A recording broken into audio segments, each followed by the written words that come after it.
पश्चिम बंगाल की राजनीति में इन दिनों ऐसा घमासान मचा हुआ है जिसने कोलकाता से लेकर दिल्ली तक सियासी हलचल बढ़ा दी है। और मामला सिर्फ एक नोटिस या जांच का नहीं है, बल्कि आरोप है कि विधानसभा से जुड़े एक अहम दस्तावेज में कुछ विधायकों के हस्ताक्षर फर्जी तरीके से इस्तेमाल किए गए।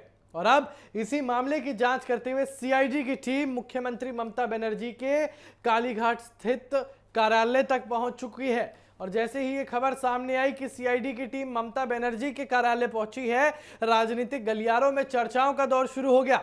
कई लोगों को लगा कि शायद पूर्व मुख्यमंत्री से, एक तरीके से कहूंगा कि पूर्व मुख्यमंत्री से पूछताछ होने वाली है, लेकिन मामला कुछ और ही निकला।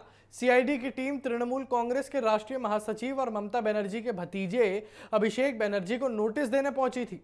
बताया गया कि अभिषेक बनर्जी जांच एजेंसी के पहले के समन पर पेश नहीं हुए थे, जिसके बाद उन्हें नया नोटिस देने की कार्रवाई की गई।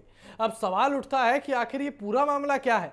दरअसल पश्चिम बंगाल विधानसभा में नेता प्रतिपक्ष के चयन से जुड़े एक दस्तावेज को लेकर विवाद हुआ था और आरोप लगाया गया कि उस दस्तावेज पर कुछ विधायकों के हस्ताक्षर असली नहीं थे।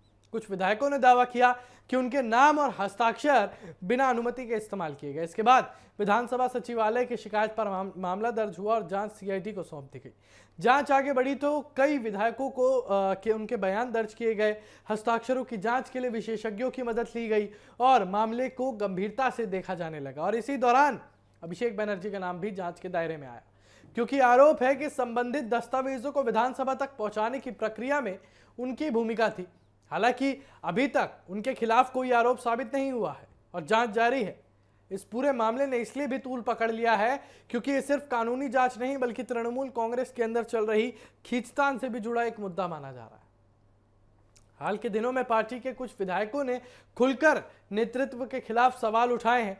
कुछ नेताओं ने दावा किया है कि पार्टी के भीतर फैसले लेने के तरीके को लेकर असंतोष है। ऐसे में फर्जी हस्ताक्षर का ये विवाद राजनीतिक रंग भी ले चुका है।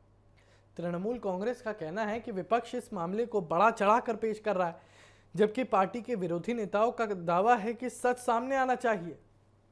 और इसी वजह से यह मामला अब सिर्फ विधानसभा के दस्तावेजों तक सीमित नहीं रहा, बल्कि बंगाल की राजनीति का बड़ा मुद्दा बन गया है।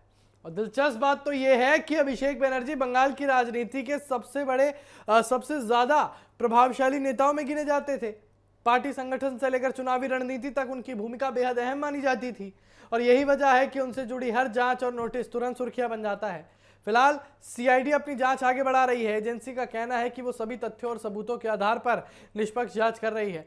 दूसरी तरफ राजनीतिक बयानबाजी भी तेज हो चुकी है। अब सबकी नजर इस बात पर है कि अभिषेक बनर्जी जांच एजेंसी के सामने कब पेश होते हैं और जांच में आगे क्या निकलकर सामने आता है। तो कुल मिलाकर बंगाल की राजनीति में एक बार फिर सियासी पारा चढ़ चुका है। एक तरफ फर्जी हस्ताक्षर का आरोप, दूसरी तरफ सीआईडी की जांच और तीसरी तरफ तृणमूल कांग्रेस के भीतर उठते सवाल। आने वाले दिनों में मामला और भी दिलचस्प मोड़ ले सकता है। फिलहाल एक नोटिस ने पूरे बंगाल की राजनीति को चर्चा के केंद्र में ला दिया है।